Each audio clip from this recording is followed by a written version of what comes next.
Assalamualaikum dan sana. Untuk video kini ko nang nio bue ikan tongkol atau lawak sala lado mudo. Bahan-bahan yang operaluan membuat ikan tongkol lado mudo tu ko nang pakai ikan tongkolnya 3 ekor yang lah dipotong-potong. Taruang 2 buah yang lah dipotong-potong. Lado hijau, bawang merah, bawang putih, sasiung, jo asam kapeh. Yolah dan sana dimulai memasaknya lah. Sebelum menonton video yang lebih lanjut, jangan lupa di subscribe channel Luna ya dan sana aja diaktifkan simbol loncengnya.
Takonya sana kan tongkol lado mudo, tersalah lado mudonya, udah siap kita dihidangkan.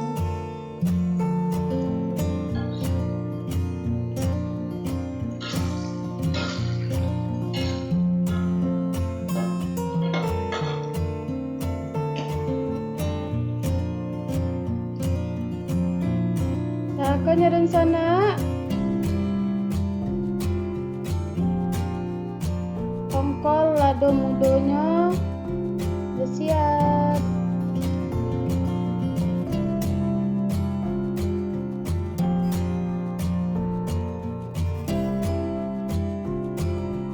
Oke dan sana sampai di siko dulu video nang untuk kaliko. Jangan lupa di subscribe channel Lunang dan sana aja diaktifkan simbol loncengnya. Masa bawa palia di video selanjutnya. Assalamualaikum.